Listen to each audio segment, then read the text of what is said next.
वच्छायानम नमो लोए संवसाहुणम एसो पंच नमुकारो सव्वपावपनासनो मंगलाणं च सव्वेसिं पढ़मं हवहि मंगलम। बुद्ध्या विनापि विबुधार्चित पादपीठ स्तोतुं समुद्यतमतिर्विगतस्रपूर्णम् बालं विहाय जल संस्थितमिन्दुबिम्ब मन्यः क इच्छति जन सहसा ग्रहीतुम्। आज भक्तामर स्तोत्र के तीसरे श्लोक को लेकर के कुछ बोलूं। इसके पहले मेरे पास बहुतों के समाचार आए कि महाराज भक्तामर स्तोत्र को लेकर के आप बोलते हो, ठीक है, परंतु कुछ प्रयोग भी बतलाइए ना। तो मैंने कहा ठीक है, मूड में आएगा तो बतला देंगे। तो आज कुछ मूड बना है प्रयोग बतलाने का। ए श्रवण, अरे पहले इधर, आज कुछ मूड बना है प्रयोग बतलाने का। तो प्रयोग कैसे करना है और किस लिए करना है वह मैं आपको प्रयोग दे रहा हूं, परंतु शर्त केवल इतनी होती है, मंत्रों के हिसाब से आपको कहना चाहता हूं, मैं ये दिखाना चाहता हूं, मंत्रों के हिसाब से कुछ शर्तें होती हैं, वो शर्तें भी मैं आपको बतलाना चाहूंगा। देखिएगा, मंत्र की तो मैं कोई आराधना नहीं दे रहा हूं, मैं पूरे के पूरे भक्तामर स्तोत्र का पाठ आपको कैसे करना है, कैसे नहीं करना है, वो पूरी की पूरी व्यवस्था मैं आपको बतला देना चाहता हूं। इसमें पानी देखिए, अपने सामने एक ऐसा लकड़ी का पट्टा रखें। पट्टा दो प्रकार की लकड़ियों में से किसी भी लकड़ी का पट्टा आप चुने, या तो काष्ठपट आम की लकड़ी का हो, या फिर काष्ठपट सागवान की लकड़ी का हो। पट्टा ऐसा रखें जो कि आपकी नाभि से ऊपर आता हो, और उस पट्टे के ऊपर आप मान लीजिएगा ये एक सफेद कपड़ा है, इस सफेद कपड़े को आप इस तरीके से, यानी कि किनारी जो होगी, किनारी को अपने सामने रखेंगे और इस तरीके से आप बिछा देंगे।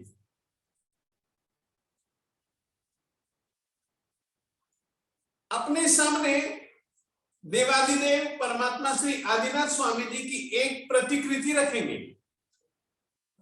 प्रतिकृति यानी कि फोटो, फोटो आपने रख दी। रखने के बाद आप उनका आह्वान करेंगे। आह्वान का मतलब है कि उनको बुलाना, उनको बुलाना। बुलाना केवल आपको भक्ति भरे दिल से होगा। जिस तरीके की फोटो आपने अपने सामने परमात्मा की रखी है, फोटो का श्रीमुख कैसा है, फोटो में परमात्मा की आंखें कैसी हैं, परमात्मा का शरीर कैसा है, उसका थोड़ा सा स्वरूप आपको अपने आंखों में और आपको अपने दिल में स्थापित करके इतना कहना है कि परमात्मा श्री आदिनाथ स्वामी आप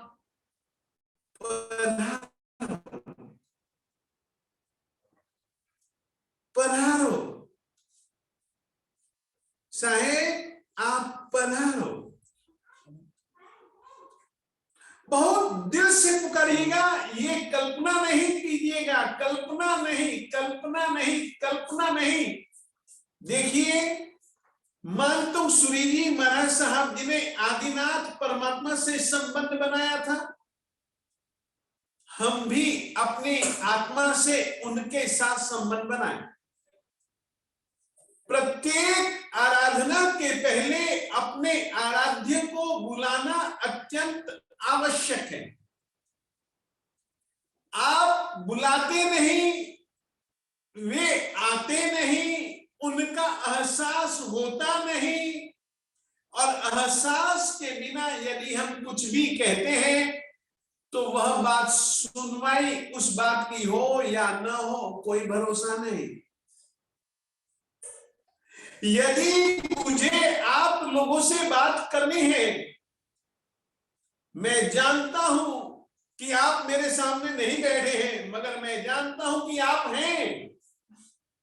आप मुझको देख रहे हैं, आप मुझको सुन रहे हैं। चाहे मेरे सामने यहां पर कोई भी नहीं हो, तो भी आप लोगों की कल्पना मेरे दिल में, मेरे दिमाग में, मेरे विचारों में बिल्कुल है कि मुझको सुनने वाले लगभग 135 से 140 जितने विद्यार्थी इस समय अपने अपने कंप्यूटर के सामने या मोबाइल के सामने हैं, मुझको पता है ना। तो ही तो मैं उस तरीके से बातचीत कर सकता हूं आप लोगों से जैसे कि आप मेरे सामने बैठे हो। यूं तो मैं नहीं बोल सकता ना। आप उनको बुलाइए।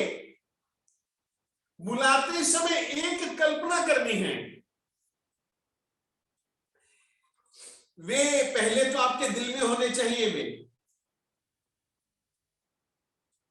दिल में होंगे तो ही आप प्रतिकृति में उनको बुला करके स्थापित कर सकेंगे। यदि आपके दिल में ही नहीं, यदि आपकी आत्मा में ही नहीं, तो आप उनको कभी भी बुला नहीं सकते। सबसे पहले दिल में से आपको लाना है, और दिल में से बाहर लाने के लिए एक कल्पना। ये देखिए, यहां दिल है ना, बस दिल में से परमात्मा को आप धीरे धीरे धीरे धीरे धीरे धीरे धीरे धीरे धीरे धीरे धीरे धीरे यहां पर लाए, इस चक्र में लाए, और इस चक्र से परमात्मा को चलाते चलाते चलाते चलाते चलाते चलाते साहब आप यहां आए, अपने सामने लाइए। क्या आपने,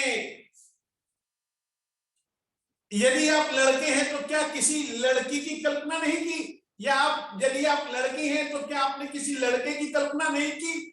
और कल्पना करते करते करते करते क्या आप उसको अपने सामने नहीं पाते? और जिस समय पाते हो तो बिल्कुल इधर उधर की परिस्थितियों को भूल नहीं जाते। ये कल्पना की शक्ति का परिणाम। आप कल्पनाओं से ही प्रारंभ कीजिए, और धीरे धीरे धीरे धीरे आपको महसूस होगा आज जो आपकी कल्पना है, हो सकता है आज नहीं तो कल, कल नहीं तो परसों, परसों नहीं तो तरसों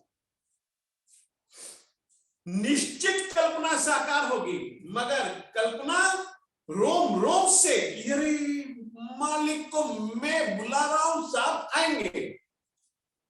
वे सर्वज्ञ हैं, आपके होठों की आवाज को तो नहीं, मगर दिल की आवाज को वे निश्चित सुनते हैं, सुनेंगे। ये भरोसा रखना होगा पहले।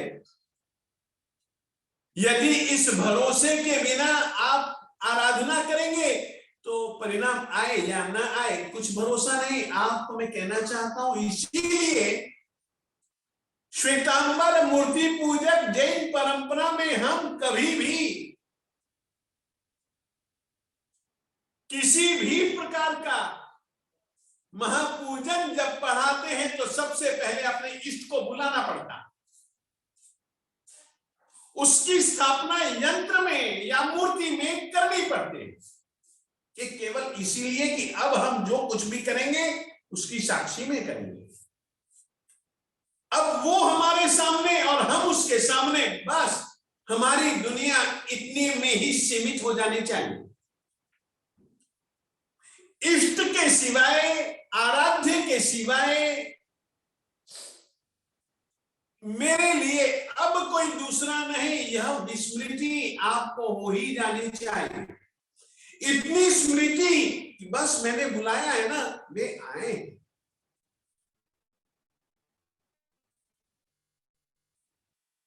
जब वे आए ना, आपको एहसास हो जाए ना, तो बस ये आह्वान का परिणाम है।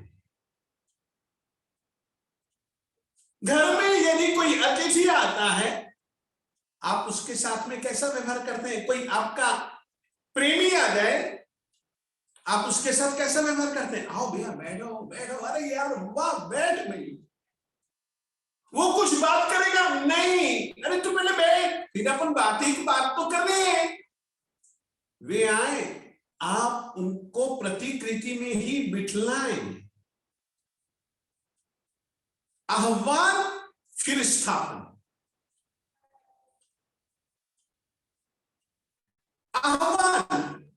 आह्वान के लिए आप ये दो हाथ को जोड़ लीजिए। ये जो आपके दो अंगूठे हैं, उन अंगूठों को आप अपनी अनामिका उंगली के मूल में रखिए, यानी कि इस रीति से होगा आपका यूं हाथ। साहब आइए आइए आइए, हम आपको बुला रहे हैं साहब, श्री आदिनाथ स्वामी दादा। ओ परमात्मन श्री आदिनाथ स्वामी दादा, पधारो पधारो पधारो। ये भाव भरे शब्द आपके हृदय से होठों पे आने चाहिए। केवल होठों से ही निकलने वाले शब्दों को वे सुनकर के आए न भी आए कुछ भरोसा नहीं, मगर दिल से, आत्मा से ये शब्द निकलेंगे ना, तो वे आएंगे। तो विचारों में पड़ जाएगी कि कहां पर वे यार, तो किस चक्कर में उनको बुला रहे? वो कोई तेरे सामने थोड़ी ना बैठे, या तू कोई इनके सामने थोड़ी ना बैठना है। ये जितने भी जन आह्वान करते हैं दिल से करेंगे ना, तो उनको एहसास होगा। फोटो में ही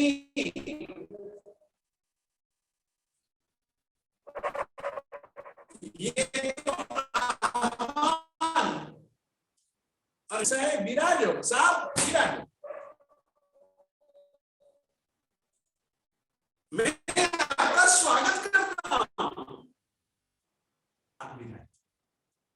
साहब, बस विराजो साहब। श्री आदिनाथ स्वामी दादा, ये आपके लिए सिंहासन है, ये आपके लिए सिंहासन है, ये आपके लिए आसन है,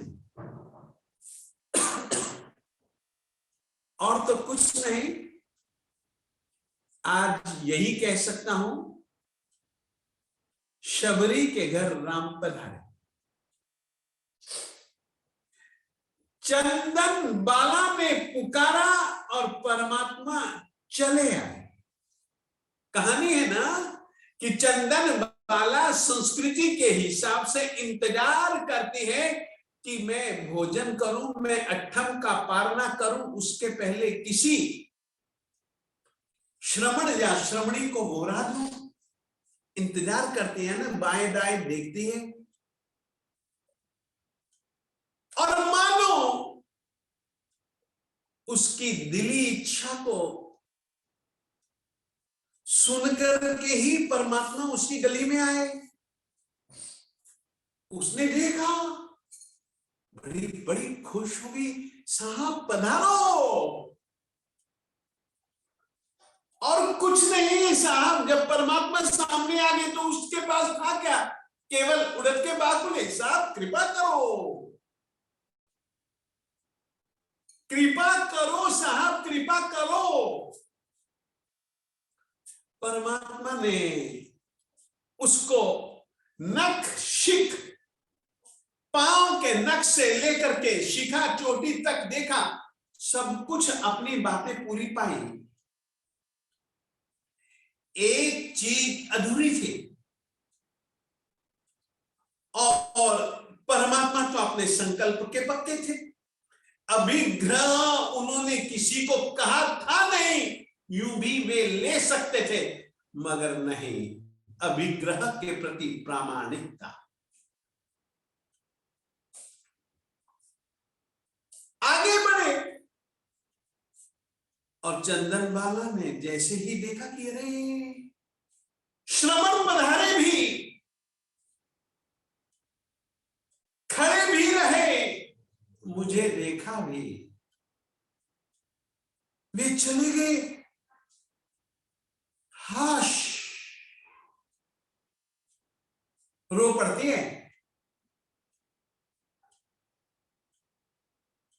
उसकी रुलाई की आवाज, उसकी आंखों से बहने वाले वे आंसू आगे बढ़े हुए परमात्मा को पीछे ले आ रहे हैं। परमात्मा को वह पार ना कराती है, खुश खुश हो जाती है। वाह, ये तो साक्षात घटी घटना। अब आपके जीवन में भी ऐसी घटना, कल्पना की दुनिया की यह घटना साक्षात हो सकती है। इतना ख्याल रखिए, क्योंकि वे सर्वज्ञ हैं, क्योंकि वे सर्वदर्शी हैं। बस किसी भी रूप में, कृपा के रूप में भी वे आपको एहसास अपना करवा देंगे। और जिस समय एहसास कराएं, उस समय आप अपने परमात्मा को, मैं 2-3 समस्याओं की पूर्ति के लिए ही आपको प्रयोग बतला रहा हूं। घर में अशांति हो, घर में बेचैनी हो, घर में रोग फैले रहते हो, दवाइयां हर रोज की कुछ गिनी हुई खानी पड़ती हो, घर में, तो उनके लिए यह एक इलाज मैं आपको बतला रहा हूं, भक्तामृत स्तोत्र का प्रयोग। परमात्मा की स्थापना, परमात्मा का आह्वान, आह्वान के लाकर के परमात्मा की फोटो में आप स्थापना कीजिए उनके सामने। और तो कुछ नहीं साहब, धूप और दीप अर्पित कर रहा। पहले धूप अर्पित कीजिए, फिर दीप अर्पित कीजिए। परमात्मा की दाहिनी ओर दीप रखिए, परमात्मा की बाईं ओर धूप रखिए। और बीच में परमात्मा की निगाहें भी उस पानी पर पड़े और तुम्हारी निगाहें भी उस पानी पर पड़े। एक ऐसे कांच के बाउल में पानी भर करके, स्वच्छ पानी,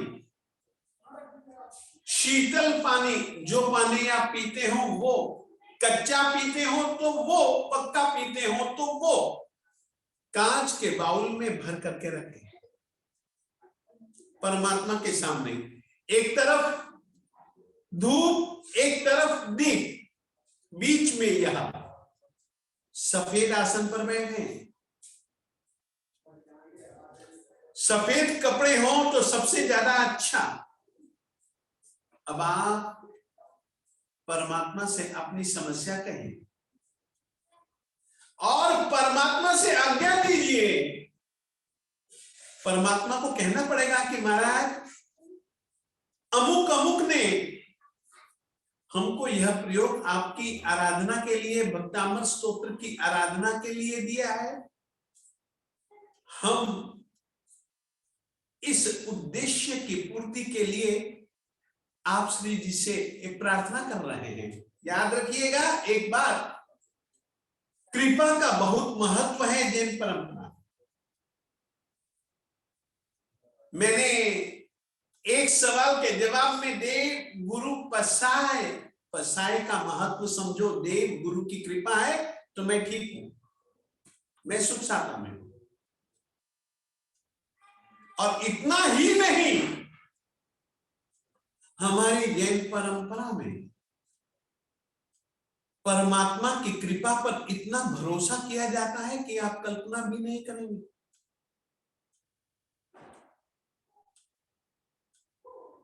हम लोग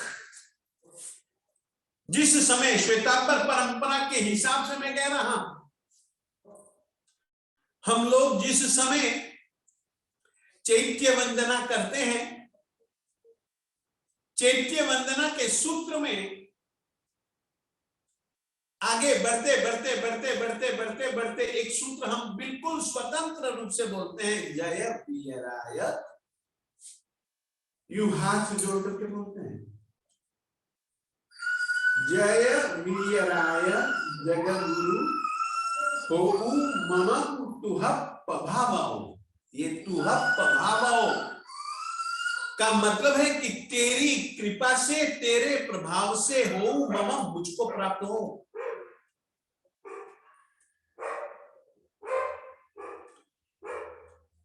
जैन परंपरा में प्रार्थना का बहुत ज्यादा महत्व है, यहां तक कि आप समझो एक सूत्र जिसको कि हम 24 कहते हैं, लोगस स्तोत्र है वह। अब आप जानते हो कि सिद्धात्मा, निरंजन, निराकार, जिनके पास कोई शरीर नहीं, जहां पर कोई वस्तु नहीं, कोई पदार्थ ही नहीं, ऐसी जगह में रहते हैं। उन्होंने जो सिद्धि को पाया है, कर्मों के क्षय के माध्यम से पाया है, और जो सिद्धि का मार्ग बतलाते हैं वे भी कहते हैं कि कर्मों का क्षय करोगे तो तुमको सिद्धि मिलेगी। सिद्धि दिलाना किसी दूसरे व्यक्ति के हाथ में नहीं, ये वे ही कहते हैं। तो भी भक्तात्मा कहता है, सिद्धा सिद्धिम मम दिशंतु। हे सिद्ध भगवंतो, तुम मुझको सिद्धि दो। जो सिद्धि कर्मों के क्षय के कारण से मिलने वाली, उस सिद्धि के लिए भी हम सिद्धों को पुकार करके कहते हैं। सिद्धों के स्वरूप का विचार करते हुए हम कहते हैं, सिद्धा सिद्धिं मम दिशन्तु। सिद्धा सिद्धिं मम दिशन्तु। सिद्धा सिद्धिं मम दिशन्तु। सिद्धों को बिल्कुल सामने रख करके ये की गई प्रार्थना है। हम भी यही प्रार्थना करेंगे। प्रार्थना के बाद पानी और परमात्मा को देखते हुए, पानी की अगर नजर पड़ जाए पानी पर तो कोई चिंता नहीं, तो परमात्मा को देखते हुए आप भक्तामृत स्तोत्र का पहला श्लोक गिनेंगे।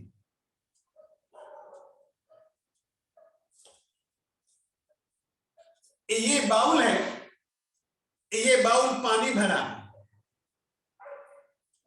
एक तरफ धूप है, एक तरफ दीप है। परमात्मा की दाहिनी ओर दीप, परमात्मा की बाईं ओर धूप, और ये बीच में रखिएगा एक बाउल। भक्तामृत स्तोत्र का पहला श्लोक बोलिए, और पहला श्लोक बोलने के बाद 3 बार फूंक मारिए। फिर दूसरा श्लोक बोलिए, 3 बार फूंक मारिए। फिर तीसरा श्लोक बोलिए, फूंक मारिए। फिर चौथा श्लोक बोलिए, फूंक मारिए।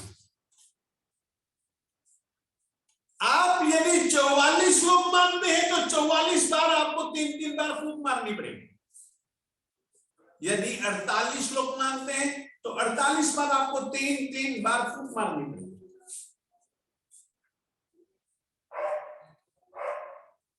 आप निश्चित पाएंगे कि वो पानी गुणात्मक रूप से परिवर्तित हो जाएगा।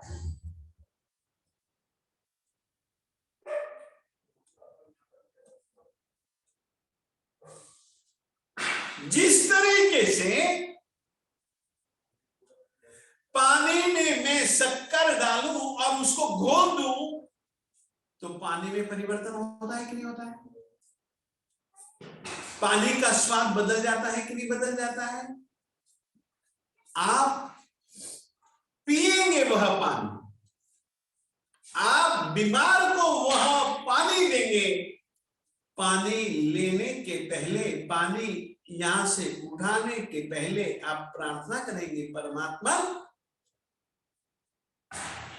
मैंने आप श्री जी के स्तुति पाठ स्वरूप भक्तामर स्तोत्र की आराधना बड़ी श्रद्धा भक्ति से की है, साहब हेतु से की है। साहब अब लाज रखना, हमारी प्रार्थना को स्वीकारना और इतनी श्रद्धा से आप करें। उठाएंगे नहीं, यहीं पर पड़ा रहेगा, परमात्मा को प्रार्थना करेंगे और परमात्मा को प्रार्थना के बाद जब आपको लगे कि बस, उस समय फिर आप परमात्मा का विसर्जन करेंगे। परमात्मा को कहेंगे साहब साहब साहब साहब, मेरा तो काम आपने करवा लिया मेरे से, अब साहब मुझको कुछ दूसरे भी काम है, कुछ आवश्यक कार्य है, उसके लिए आपसे इजाजत चाहता हूं और पहले प्रार्थना करना चाहता हूं। अतिथि को छोड़ने के लिए कम से कम दरवाजे तक तो हम जाते हैं ना। अब परमात्मा से हम कहेंगे साहब जब भी पुकारूं तब आप अवश्य में आना आना आना। तब तक के लिए साहब मैं आपसे हाथ जोड़ करके प्रार्थना करता हूं, आप श्री अपने स्थान पर बैठा रहे। उनका स्थान कौन सा है? आप कल्पना करेंगे, आप कल्पना करेंगे, आप कल्पना करेंगे कि साहब वहां से उड़े और ये आप उनको साथ में लाइए लाइए लाइए लाइए लाइए लाइए लाइए, यहां तक लाइए और यहां से उनको अपने हृदय तक लाइए। बस साहब आपका स्थान ये है, अब आप यही रहिए। दिल में है तस्वीरें यार, गर्दन झुकाई देखिए। ये होता है मेरे देवताओं परिणाम, यदि आप सचमुच में देखना चाहते हैं। घर में अशांति है, बेचैनी है, घर में लड़ाई झगड़े हो रहे हैं, अस्वाभाविक रूप से हो रहे हैं, कारण समझ नहीं आता कि 2 मिनट में ये 7 वाला आदमी चिढ़े जा रहा है मुझ पर बेकार बेमतलब। संबंधों में जब कटुता हो तब भी आप घर में छिड़किए, रोग हो आप उस पानी को पीजिए, परंतु भक्तामर स्तोत्र के पहले श्लोक को गिनते हुए छिड़किए।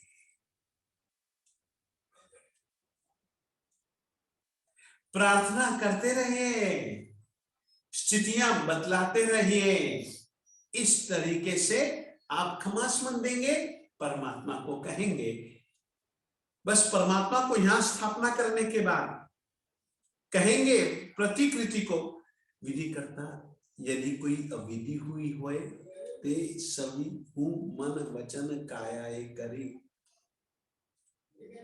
मिच्छा दुक्कड़। परंतु ये शब्द दिल के होने चाहिए, दिल से निकलने वाले चाहिए। तो आज मैंने आपको भक्तामृत स्तोत्र का एक छोटा सा प्रयोग घर में सुख शांति के लिए, रोगों के ये एक बहुत बड़ा जल नहीं रहेगा, अमृत रसायन बन जाएगा। कांच का ही प्याला चाहिए, आर पार दिखना चाहिए, सफेद, बिल्कुल सफेद, पारदर्शी।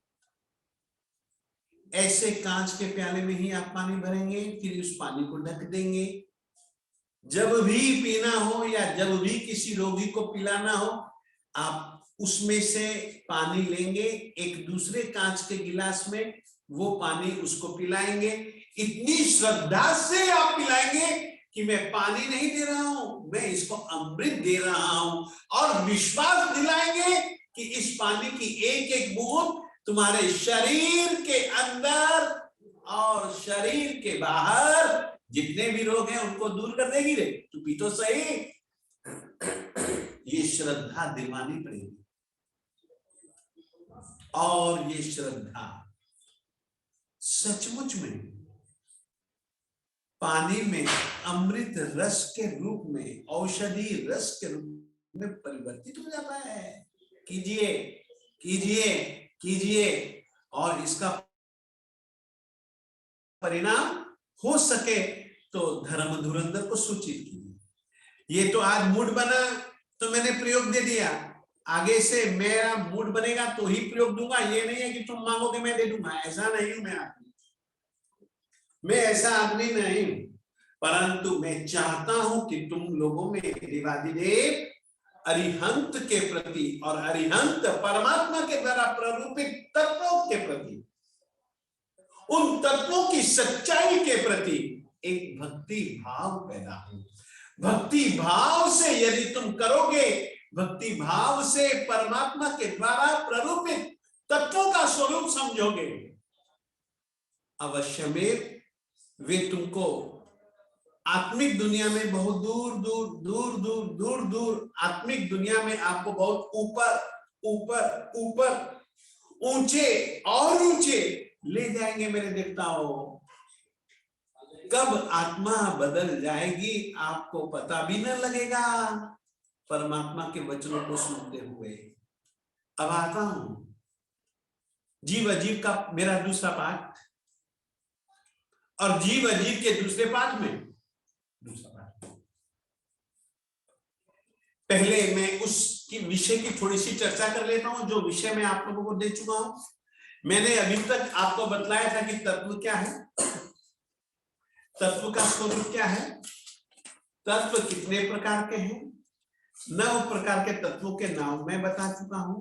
और 9 प्रकार के तत्वों में से एक बात कह देना चाहता हूं, मूलतः तत्व 2 ही है, जीव और अजीव। ये समझ करके चलो, जीव और अजीव तत्व का संगम, इनका मिश्रण, इनका तालमेल संसार है। और जैसे ही जीव और अजीव का तालमेल टूटा तो सिद्धि है। फिर से समझो,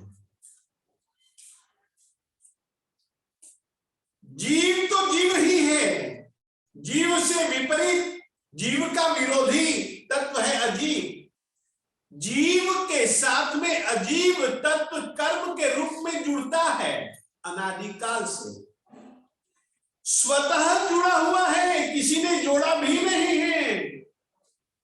दोनों स्वतंत्र हैं, परंतु दोनों तो न सही जीव को परतंत्र बनाने वाला अजीव तत्व है, वो भी कर्म के रूप में, और ये अनादिकाल से, अनादिकाल से वह कर्मों के रूप में है। आज दूसरे पाठ के अंतर्गत मैं कार्मण वर्गणा का स्वरूप आपको बतलाने वाला हूं। कर्मण वर्गणा, देखिए मैंने आपको पहले पाठ में भी बतला दिया, दूसरे पाठ में भी बतला दिया कि कर्म जो है वो पौद्गलिक है। अब पौद्गलिक बहुत सारी चीजें हैं। ये जो तुम्हारा शरीर है ना, ये जो शरीर है ना, ये पैर तक, यानी कि त्रियंचों का और मनुष्यों का। त्रियंच यानी कि एकेंद्रिय, बेंद्रिय, तेंद्रिय, चौरेंद्रिय, असंगी पंचेंद्रिय,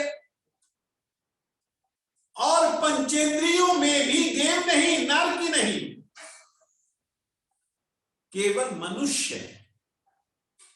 तो त्रियंच एकेंद्रिय से लेकर के पंचेंद्रिय तक के, और मानव चाहे कैसे भी क्यों ना हो, उनका शरीर औदारिक शरीर कहलाता है। कैसा शरीर कहलाता है? औदारिक। औदारिक शरीर इसलिए हम कहते हैं इसको कि यह औदारिक वर्गणा के पुद्गलों का बना हुआ है। ऐसे ही देवताओं का शरीर और नारकी जीवों का शरीर,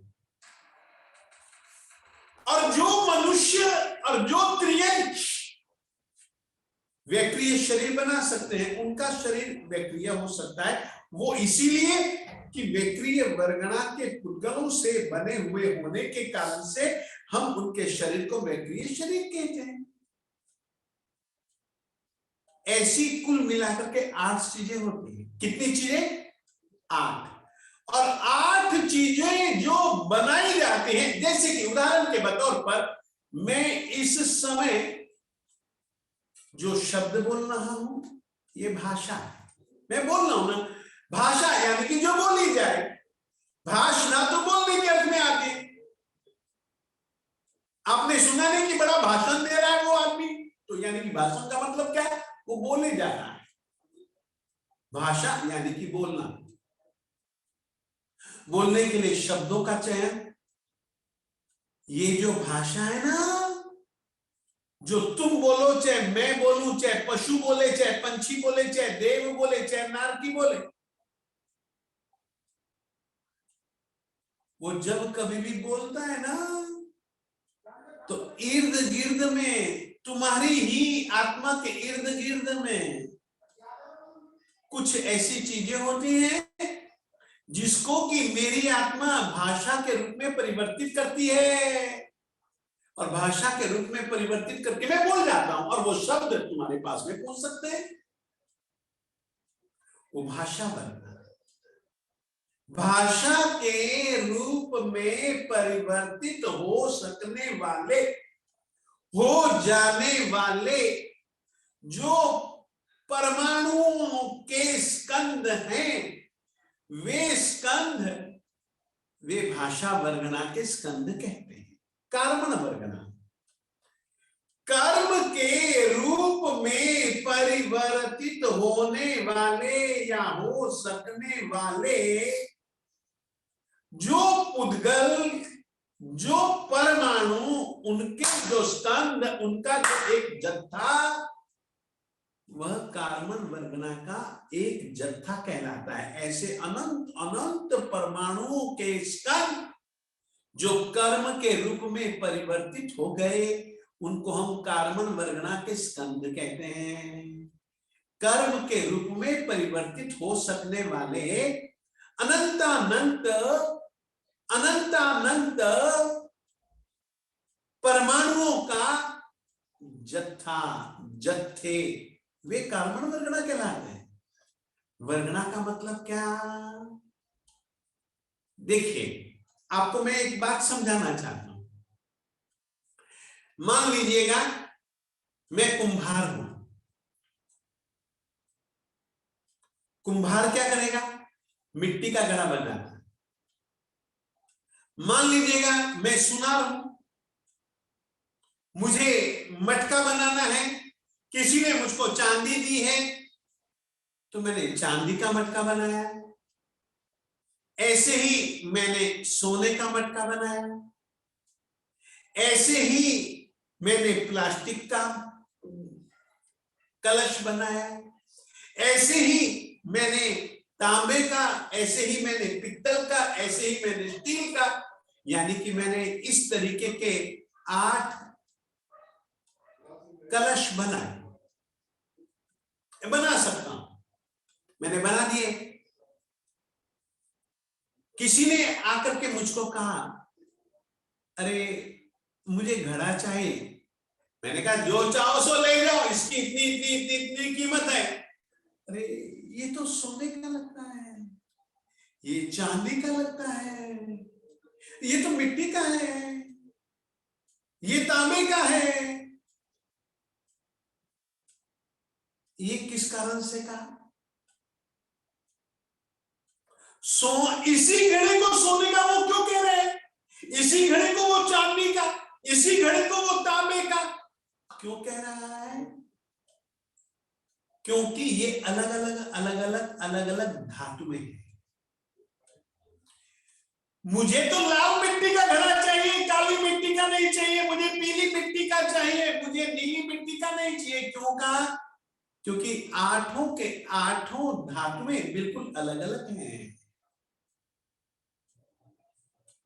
चाहे आकार एक हो घड़े का, मगर जिस धातु के वे घड़े बने हैं वे धातुएं अलग अलग हैं। वर्गणा वो 8 प्रकार की होती है। जो वर्गणाएं ऐसी जिनसे औदारिक शरीर बनाया जा सके, औदारिक शरीर बनाया नहीं जा सकता, बनता है। औदारिक शरीर के रूप में परिवर्तित हो जाने वाली जितनी भी उद्गल परमाणुओं के जत्थे हैं ना, वो औदारिक वर्गना। ऐसे ही वैक्रिय वर्गना, ऐसे ही आहारक वर्गना, ऐसे ही तेजस वर्गना, ऐसे ही भाषा वर्गना, ऐसे ही श्वासोश्वास वर्गना, ऐसे ही मनोवर्गना, और ऐसे ही कार्बन वर्गना। अब क्या होता है समझो। कार्बन वर्गना कहां है? कार्बन वर्गना पूरे के पूरे लोक में ठूस ठूस कर भरी हुई।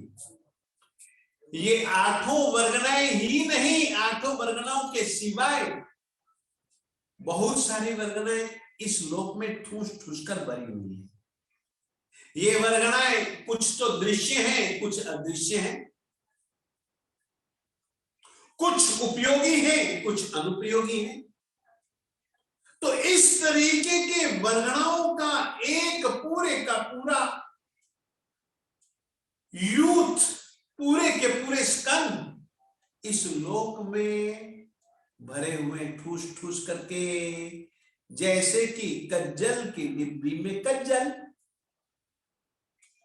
ठूस ठूस कर भरा रहता है ना, कोई भी जगह खाली नहीं रहती है ना, उस तरीके से लोक में ये 8 प्रकार की वर्गनाएं ये भरी पड़ी है। और जिस समय तुम कुछ भी प्रवृत्ति करते हो, चाहे मन से, चाहे वाणी से, चाहे काया से, कुछ भी प्रवृत्ति करते हो, उस समय ये कार्बन वर्गनाएं खींची खींची चली आती, खींची खींची चली आती, खींची खींची चली आती। एक उदाहरण दूं, कल्पना कीजिएगा मैं लुहार हूं, लुहार हूं, लोहे के मेरे पास में टुकड़े हैं, लोग भी जानते हैं कि ये अच्छा लुहार है। और एक व्यक्ति ने आकर के मुझको एक लोहे का टुकड़ा दिया और कहा कि भैया इसकी तुम छुरी बना दो, छुरी। तो मैंने कहा ठीक है दे दे, और उस लोहे के टुकड़े में छुरी बनाई जा सकती है। छुरी बनाने के लिए मुझको पता है कि भाई पहले तो इस लोहे को तपाना पड़ेगा, ये टुकड़े से तो सीधी बनाई नहीं जा सकती छुरी, तपाना पड़ेगा। तपाने के लिए मैंने, मेरे पास जो भट्टी थी वो मैंने फूंक मारी अच्छे ढंग से और मैंने गुलगोहे का टुकड़ा रख दिया, लोहे का टुकड़ा रखा, मैंने धमनी से फूंका और फूंक यानी हवा का स्पर्श पा करके आग में से ज्वालाएं पैदा हुई और उसमें पड़ा हुआ लोहे का गोला तपने लगा और तपने लगा तो मैंने उसको निकाला। निकालने के बाद में मैंने अपने एक जगह रखा और जैसे ही मैंने रखा ना वैसे ही मैंने हथौड़ा पकड़ा। अब हथौड़े से मुझको उसको पीटना था, जोर जोर से पीटना था, जोर जोर से पीटना था और मुझको उसमें उस लोहे में छुपा हुआ जो छुरी का आकार था वो आकार प्रकट करना था।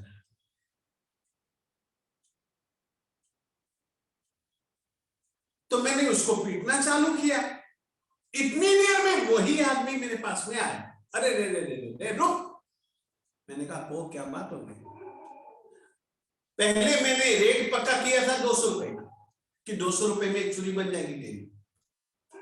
अब उसने सोचा कि ये आदमी तो बड़ा डरावना लगता है, यदि मैंने इसको कहा सीधा कि भैया मुझे छुरी नहीं चाहिए,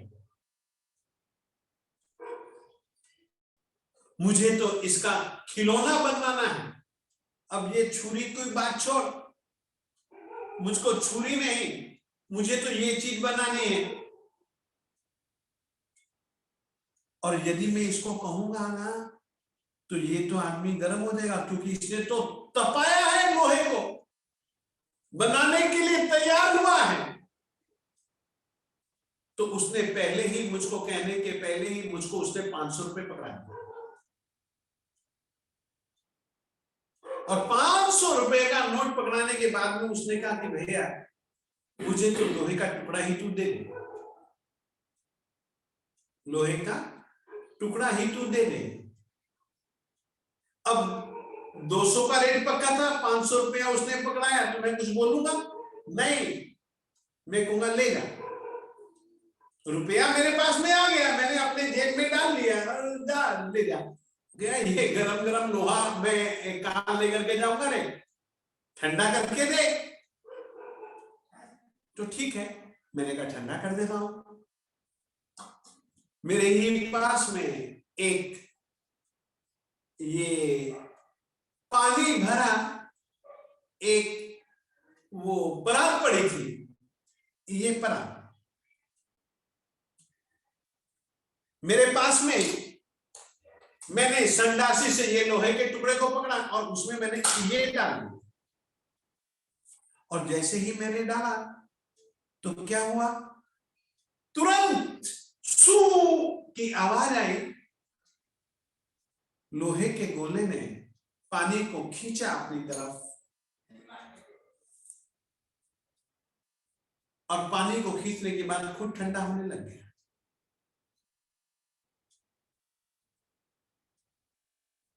ये जो मेरे पास पात्र है ना तपेली,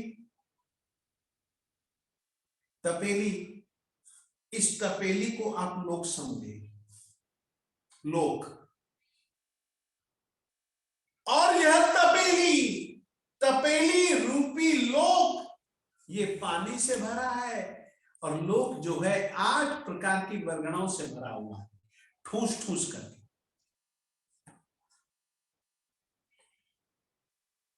मैंने गरम गरम लोहा इसमें डाला तो पानी को जैसे इसने खींचा वैसे मैंने मन वचन काया से कुछ भी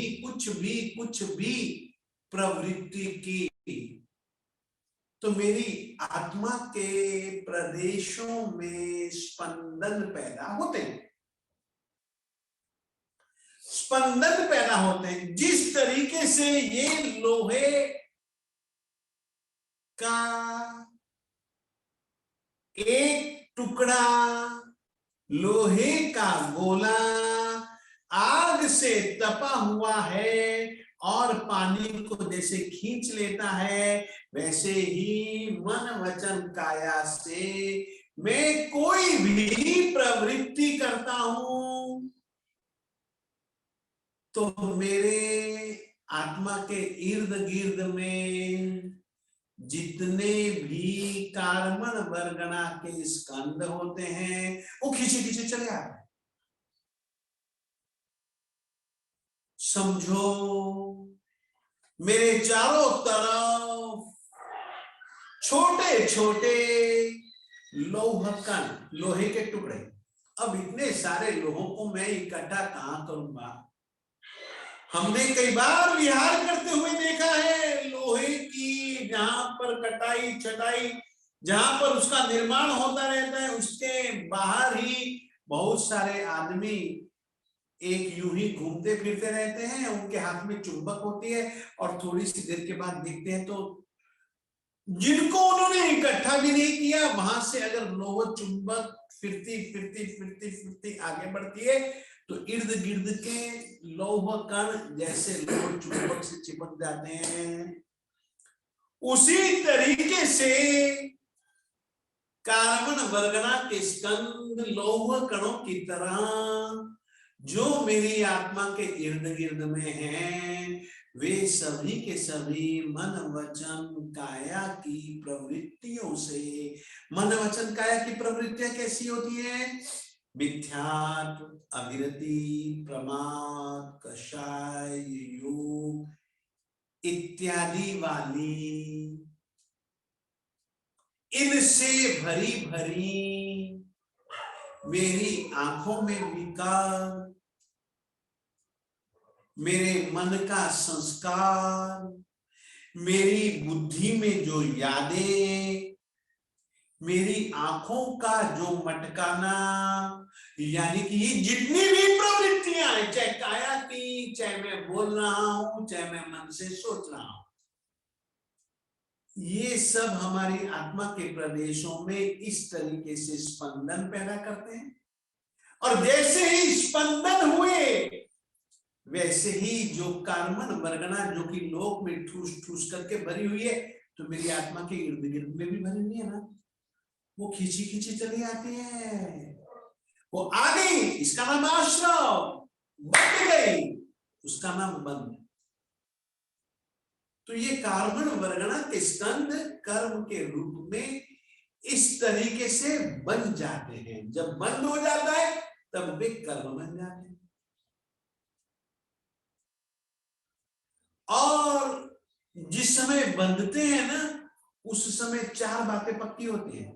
देखिएगा, हम कहते हैं, आप लोगों ने सुना होगा ना, कई बार सुना होगा, महात्माओं के मुखों से भी सुना होगा, यूं किताबों में पढ़ा भी होगा कि भैया यदि तुम कागज फाड़ोगे, कागज जलाओगे, ज्ञान का कोई भी साधन होगा, उसकी आसाधना करोगे, उसकी विराधना करोगे तो ज्ञानावरणीय कर्म बनेगा। ज्ञानावरणीय कर्म क्या हुआ?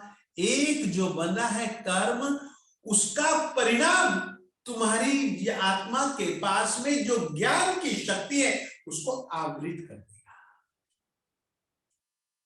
फिर से कहना चाहता हूं, ज्ञानावरणीय ये प्रकृति है उस कर्म की, उस कर्म का यह स्वभाव है कि तुमने ऐसा धंधा किया, गलत धंधा किया कि रुपए गिनने हैं, कागज है, साधन है, उस पे अक्षर लिखे हुए, थूक लगाई और तुमने गिनना चालू किया। एक ज्ञान की आशा, ज्ञान की आशातना से ज्ञानावरणीय कर्म बनेगा।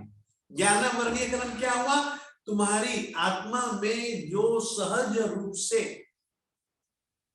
ज्ञान की शक्ति है, उस ज्ञान की शक्ति को जो ढके उसका नाम ज्ञानावरणीय।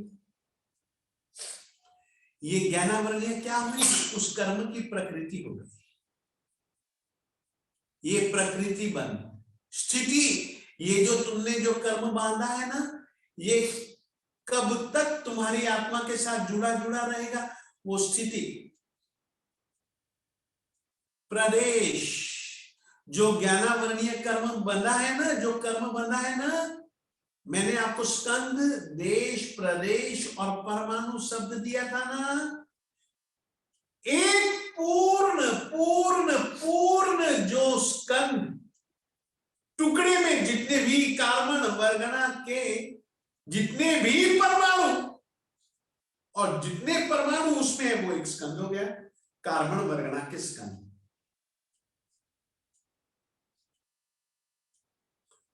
प्रदेश और परमाणु, प्रदेश अगर स्कंद से जुड़ा हुआ है तो वो प्रदेश है, जुदा हो जाए तो परमाणु। याद रखिएगा, अनंत अनंत कार्बन वर्गना के जो परमाणु वो इकट्ठे होते हैं तब वो एक स्कंद होता है।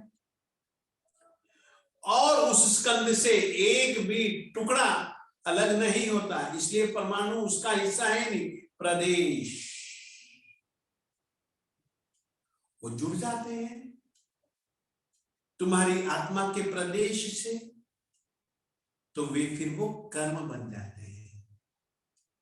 वो छोटे भी होते हैं, बड़े भी होते हैं।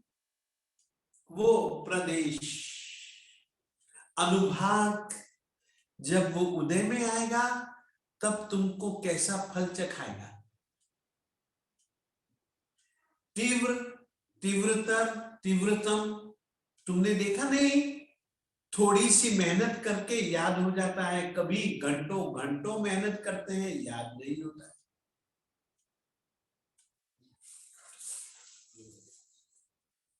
तो इस तरीके से किसी का फल मीठा साता वेदनीय बनेगा तो मीठा फल, असाता वेदनीय बनेगा तो कड़वा फल। यूं यानी कि ये प्रकृति, स्थिति, अनुभाग और प्रदेश ये जब उस कार्बन वर्गना के उस कंड में निश्चित हो जाता है तभी वो तुरंत हो जाता है, पता भी नहीं लगता अपने को, मगर हो जाता है। वो कर्म बंध कहलाता है मेरे देवताओं।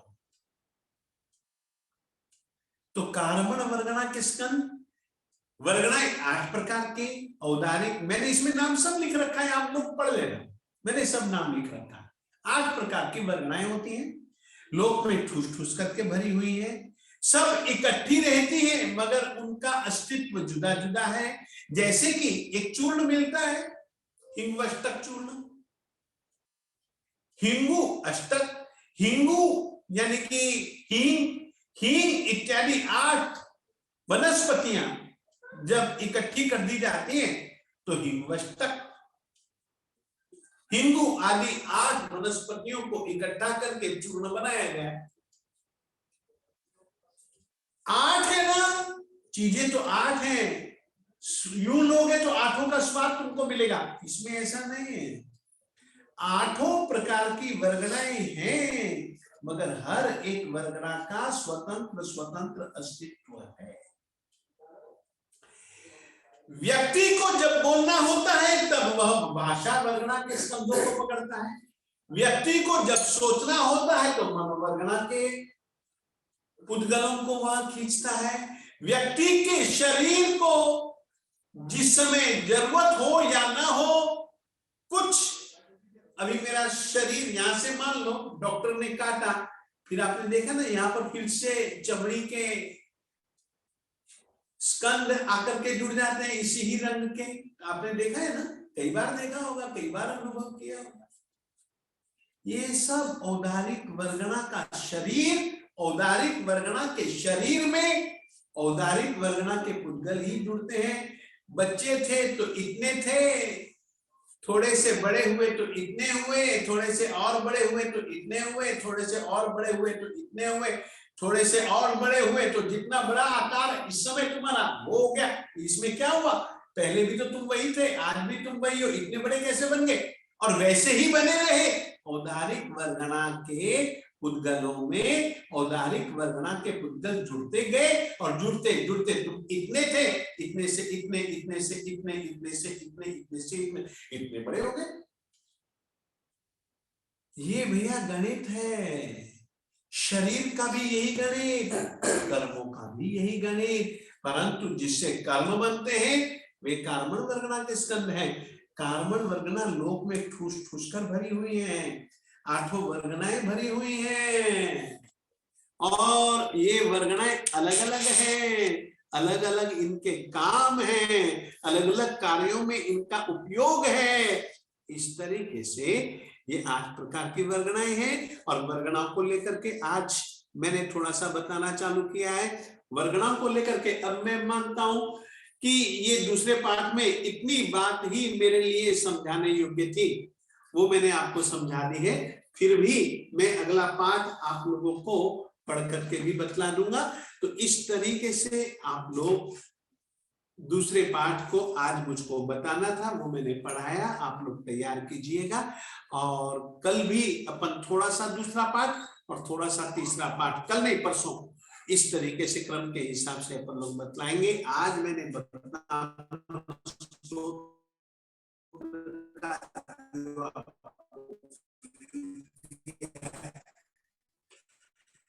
आप भक्ति से करें, उनका आह्वान करें, उनकी स्थापना करें, उनको सामने रखें, और पानी पर एक एक श्लोक बोल करके फूंक मारे।